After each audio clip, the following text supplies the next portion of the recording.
Welcome back to Rounding the Bases Extra Innings. Joel Goldberg, Tammy Buckner, and we talked a little bit about her company, a lot. WeCodeKC, the lack of representation in terms of women, in terms of minorities, in terms of female minorities in the tech industry, and what Tammy is doing to change that. So let me hit you with 4 final questions now as we round the bases. The first one, we'll stay industry related here. That first website that you ever built, tell me about it and what was the feeling? I mean, I'm sure you look back now and say, oh, that wasn't that. I mean, we all look back at our early stuff and we don't like it as much today, but it had to have been groundbreaking in terms of accomplishment for you to say, hey, wait a minute, I can do this. And I'm guessing there was a lot of pride in that. Tell me about that. You would be surprised what my first website was. And I was working with the Kansas City Star. So the first website was the Kansas City Royals. Did you know that? Did I tell you that? No. It was our very first website. I might have actually had it in my research, but I wanted to hear it from you. And I don't know the story. So go ahead. Yeah, it was the Kansas City Royals was the very first website that we worked on. They came to us way back, obviously, before Major League Baseball took it over, and asked us, could we build a website for them? Myself and another coworker while I was at the Star was in the newsroom like every day, all day. I had no idea even about baseball. I'm like, why am I building a website for something I have no idea about? But it was all, I mean, like during the innings, like we had to have everything, home run, all of that.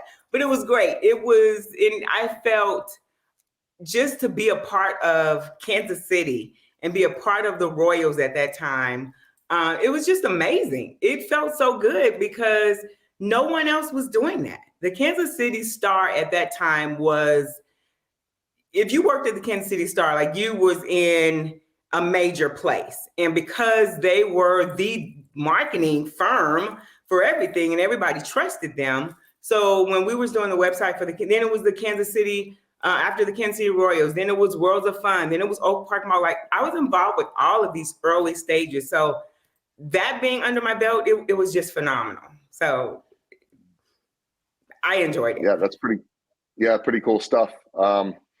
And yeah, early on too, which is amazing. All right, second question. I'll just tell you what I have here, because my assistant Ashley, who you dealt with, and she does my research and a lot of my writing. She's incredible. Ooh. So here's what she wrote. Bullet point here: met 50 Cent in 2021. So I'll just let you take it from there. Y'all was digging deep. Oh my goodness, that is so crazy. So it's funny. Again, I used to do a lot of work for Babilia Liquors years ago when Babilia Liquors was out. So the owner, Ralph Bond, and I are still really good friends. So when he posted that 50 Cent was going to be at the liquor store out in Hy-Vee, I immediately called him. I'm like, I have to meet him. Like, he is one of my favorites. And he's like, Tammy, but made it happen, got up there to speak with him. He's awesome. I mean, such a business-minded person, cool. So down to earth, so humble. And we sat there, had the opportunity to talk for a few minutes because there was a line around the corner, out the door, and all the way down the street, seemed like. But for him to be able to take the time to give a few words of encouragement and business, I mean, he's amazing. Just a very humble type of person. And I appreciate the note, because now I have 50 Cent in my head, which is good. That's a good place to be. He is. I am now in my head in the club. So anyway, in the club, right? Look, I'd be more mad about this if you had met someone whose music I don't like, because then that would be in my head and it'd be annoying. Right. 50 Cent, yeah, it's in your head, yeah. And it's like a whole day. Yeah, you good that day. Yeah, no, I'm good now. He may have thrown out one of the worst first pitches in the history of Major League Baseball. Have you ever seen that one? I heard about that. I did hear about that. Yeah. Well, that's funny too. I mean, he's had to live that his whole life. I'm sure he's doing just fine, and everything is okay. All right, third question, as we round the bases. Also found out, and I do like to ask people, what do you do when you get away? I saw that you like cooking as therapy. So tell me what's a go-to? What's something that you're going to cook that you're going to put a smile on people's face and make them happy? That is so amazing. Yeah, I love to cook. I love to watch people eat my food. So whatever it is, I normally ask people, what's your favorite food? So I'll cook whatever it is. But one of my favorites I love, and it's so funny, I love cooking fish tacos, which has been one of my all-time favorites. Yesterday, obviously during the game, I made some red pickles. I'm from the South. I'm originally from Memphis, Tennessee. So I made some red pickles. People were like, so you make pickles because of why? And why are they red? Well, Chiefs, obviously. But and I called them Koolikles because it's made with Kool-Aid, red Kool-Aid and pickles. Yeah. I like it. Does it have a little bit of a sweet taste to it? Got a little bit of sweet taste and a little spicy because I used some spicy dill pickles. Good. Yeah, love it. Makes me even happier. I like the spice. Yeah. Okay, that's cool. I love that. And also, by the way, another great food city, another great barbecue city. I don't know why we have to compare because it's apples and oranges. You could love Memphis barbecue. Oh yeah.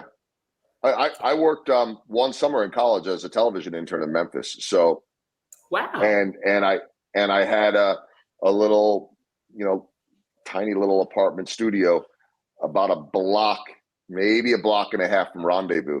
And so I could smell every day. I could smell the ribs as they were wafting in the air coming out of that alley right to my apartment. I'm like, yeah, this is a good place to be. Good place to be. Yeah. It's a great place to be. Okay, last question. We'll get serious and end it on a serious note. I talked to you during the audio version of the podcast. And again, I'll encourage everybody, if you haven't checked out the audio version, please do so. It was a great interview with Tammy. You can find it wherever you get your podcasts. But we talk so much about representation in these young kids. And so, I mean, if you're working, for the most part, 7 to 17-year-olds, that means that you're starting to see some of them move on and maybe even come into the work world a little bit. What's that feeling like when you see somebody? I mean, the 7-year-olds right now, you're not going to see them making an impact for maybe 15 years, say. And so you'll see that. That'll be even better because we'll be further along. But you're starting to see some of these young boys and young girls make it out there. And you and your organization had an impact, an influence on that. What is that feeling like for you?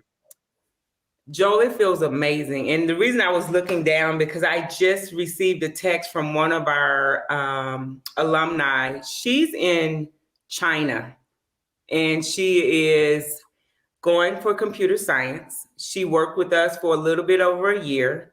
And it's amazing to see some of these kids still text me. And she said, I was just thinking about WeCode recently. And it's amazing that some of these kids, we've had a kid go off to Facebook. We've had kids go off to other tech companies in Kansas City, obviously going off to college, and they're going off for computer science. So now I know that we're making a difference. We are truly changing their mindset or their minds to, yes, I want to go in computer science. Yes, I want to get my degree. And yes, I want to go directly into the workforce and start, being a software developer or a software engineer. So that is so exhilarating for me. I talked to some of these, even the 15 and 16-year-olds. These kids are smart. These kids are starting businesses. We have a group of kids that wanted to create Roblox in the metaverse. Like, how did they come up with that idea? I had no idea. But when they told me, oh, Miss Tammy, we need this, this, and this, my job is to go out and get that. My job is to go make the money so that we can purchase the equipment, so that we can hire the instructors, so that they can, learn these skills.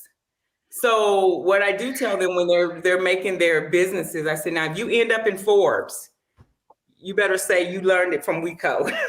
That's the only thing that I ask.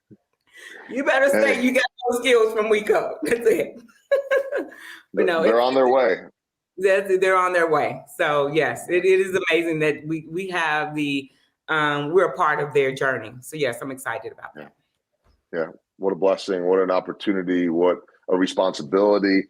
And if they're blowing your mind, then you know they're blowing mine, because I don't even know half of what you're talking about in terms of the level that you're at in the tech world and all of that. And so if they're making your jaw drop, you know, that's the ultimate for me to hear about that, because we will be reading about some of these kids. Yes. We might be working for some of these kids. We may be working for some of these kids, right?